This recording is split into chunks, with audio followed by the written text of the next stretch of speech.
का सारा से तिलहार,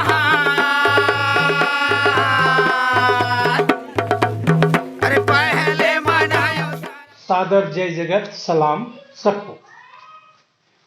एक पोटली रेत की एवं YPP के इस बैनर तले मैं आप सब लोगों का स्वागत करता हूं। इस बार की कहानी विजयदान देथा बिज्जी द्वारा लिखी गई है, जिसका मैं वाचन कर रहा हूं। बिज्जी सामाजिक ताने बाने को, रिश्तों को समझाने के लिए रोजमर्रा के ऐसे प्रतीकों के माध्यम से अपनी बात को, अपनी कथा के कथानक को चुनते रहे हैं। आज उन्होंने जिस दो पात्रों को चुना है उसमें एक हल्दी है और एक सौंठ। कहते हैं कि एक गांव में दो बहनें रहती थी। छोटी का नाम था हल्दी और बड़ी का नाम था सौंठ।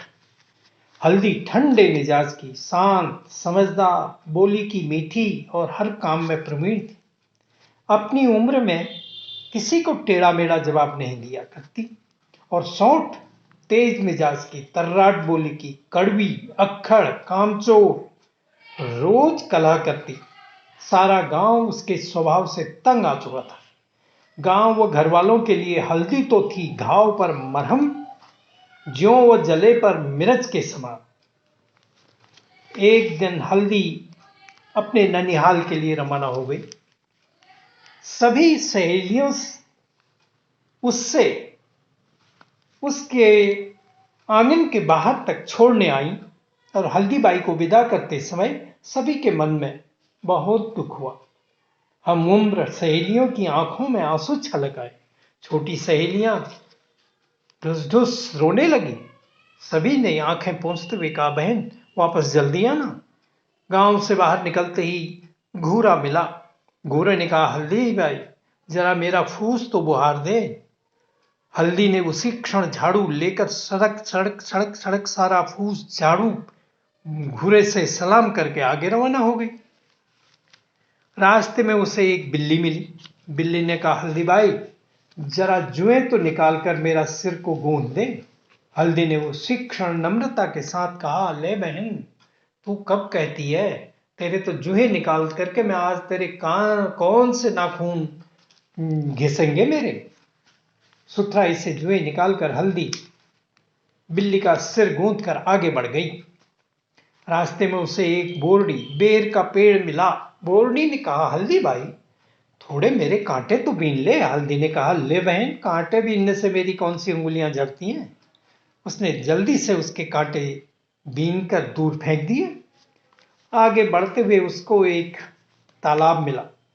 उसने कहा, हल्दी बाई जरा मेरा कीचड़ तो हटा दे। हल्दी ने कहा, ले भैया कीचड़ हटाते मेरे कौन से हाथ मैले होते हैं। उसने अपने मेहंदी रचे हाथों से समंदर की कीचड़ को दूर हटाया, फिर सलाम करते हुए आगे बढ़ गई। रास्ते में उसे हुए एक ऊंट मिला। उसने कहा, हल्दी बाई जरा मेरा झोंक, बैठने की जो जगह होती है वो जुए और चीचड़े हो गए हैं बहुत सारे, इसको थोड़ा झाड़ झूड़ करके साफ सूफ तो कर दे। हल्दी बाई ने कहा, वाह ये तो बहुत ही अच्छा है, मैं अभी साफ किए देते हैं। ये सब करके हल्दी बाई अपने ननिहाल पहुंच गई। वो दौड़ दौड़ कर सभी काम करती, सभी गांव वालों का कठिनाइयों में साथ देती, खुद मीठा बोलती, बदले में मीठी ही बोल सुनती। थोड़े दिनों में हल्दी गांव वालों के हृदय में बस गई। हल्दी बाई कहते सभी का जी हरा होता, सभी अच्छन करते। बहुत सारी नई सहेलियां हो गई। हिल मिलकर खेलती कूदती, साथ खाती पीती, गीत गाती और आनंद करती। सारा गांव तर्जन तर्जन करता। एक दिन उसने अपने गांव जाने का विचार बनाया। मुश्किल से गांव वालों ने उसे विदा दी। आखिर तो जाना ही पड़ता है, जाना ही था। ननिहाल वालों ने अत्यंत लाड कोट प्यार से सीख दी। भांति भांति की चीजें साथ बांधी, खाने पीने पहनने की, सुंदर कपड़े लत्ते और सुंदरी गहने, खाने के कई पकवान अलग अलग, सब उसे अपने गांव की सीमा तक छोड़ने आए। बराबर की सहेलियां आंखों में आंसें छलका कर रोने लगी। सभी ने कहा, बहन अरे तुम आता जाता रहा करो, तुम्हारे बिना हमारा मन नहीं लगेगा। और आंसू बहाती सभी ने कहा, ऐसी सुशील व समझदार लड़की न तो देखी और ना सुनी। पिछले जन्म की तपस्या होगी, उसके साथ हल्दी का हथलेवा जुड़ेगा। ऊंट के पास होकर निकली तो ऊंट ने कहा, हल्दी भाई यूं टली टली क्यों जा रही हो? सिर पर बोझ काफी है, अरे मेरे पीठ पर रखो, पैदल चलने की क्या जरूरत है? मेरे ऊपर प्लान करो, अभी देखते देखते गांव पहुंचा दूंगा। हल्दी ऊंट के ऊपर सवार हुई और बढ़िया करके अपना चल दी। तो समंदर के पास होकर जाने लगे तो समंदर ने कहा, हल्दी भाई अरे ऐसे क्या मटक मटक जा रही हो, कम से कम कुछ तो लेती जाओ, और तुम फिर कब आओगी? मना करते भी समंदर ने हल्दी को बहुत सारे मोती दे दिए, ओढ़नी के पल्ले बांध दिए, टुकियों में डाले, बुक्से में रखे, पेटी भरकर समंदर ने जुहार करके हल्दी को आगे की ओर रवाना किया। बेर के पास निकली तो उसने कहा, हल्दी भाई यूं कैसे मुंह फेर के जा रही हो? पके हुए बेर हैं, जितने भाएं खाओ और जितने चाहो साथ ले जाओ। बोरडी की छाया के नीचे ऊंट को बैठाया, जी भर कर बेट खाए और खिलाए, और रवाना होते बोरडी को गलबहियां भरकर सलाम करके आगे बढ़ गई। इतने में बिल्ली सामने से निकली तो उसने कहा, हल्दी भाई यूं कैसे जा रही हो? मेरे पास खाजों की छबड़ियां भरी पड़ी हैं, भाई जितनी खाओ, बचे तो साथ ले जाओ। हल्दी ने स्वयं बहुत सारे खाए, ऊंट को खिलाए और बचे हुए साथ लिए रवाना हो गए। गांव सामने दिखने लगा तो हल्दीबाई ने ऊंट को थोड़ा भगाया। घूरे के पास से निकलते समय उसने टोका, हल्दीबाई ऐसे कैसे जा रही हो? सोने के गहने गांठे तो लेती जाओ, खुद पहनना और अपनी सहेलियों को पहनाना। ऊंट झिका कर हल्दी ने सारा गहना साथ ले लिया और जुहार करके वो आगे बढ़ गई। दिन ढलते ही ऊंट जोर से अर्या, सारे गांव में खलबली मच गई और ननिहाल से हल्दी आई दे, हल्दी आई दे। सारा गांव हल्दीबाई से मिलने के लिए सामने आया। ऊंट झेका कर वह सभी से गले मिली। अकाल पड़े मुल्क में वर्षा होने पर लोग जितने खुश होते हैं, हल्दी को देखकर लोग उतने ही खुश हुए। हल्दीबाई ने जाते ही घर घर में सारी चीजें बांट दी, हीरे मोती, पके बेर, खाटे, बाजे, घेवर। और उसके बाद वो अपने घर की तरफ रवाना हुई। सारे लोगों ने उसकी बड़ी प्रशंसा की, कहा हल्दीबाई जैसी बेटी ना तो हुई और ना आगे होगी। हल्दीबाई का इतना मान सम्मान, लाड प्यार, मान मनोहार देखकर सौंठ को बड़ा क्रोध आया। हंडिया की तरह मुंह फुलाकर बैठ गई। आंखों की पुतलियों में चिंगारियां सी निकलने लगी। उसने किसी से कुछ भी बात नहीं की, कोई चीज ही ली न हीरे मोती लिए और न बेर, न खाजे, न घेवर और न गहने गांठे। आंख में कपड़ों के दो चार कपड़े लगते हुए अपनी माँ के पास गई, पैर पटक कर बोली, मैं अभी ननिहाल जाऊंगी, हल्दी हल्दी से अधिक माल न लाऊं तो मैं अपना नाम ही फिरा लूं। सौंठ के ननिहाल जाने की किसी के कानों भनक नहीं पड़ी, किंतु 2-3 दिन बाद आखिर लोगों को मालूम हुआ कि सौंठ अपने ननिहाल गई। तो गांव वालों ने कहा, पाप कटा, वापस ना आए तो अच्छा ही है। पर जो अपने घर में ही अच्छी थी खटी, वो बाहर क्या खटेगी? सौंठ जब गांव से बाहर निकली तो उसे वही घूरा मिला। उसने कहा, सौंठ बहन जरा फूस बुहार।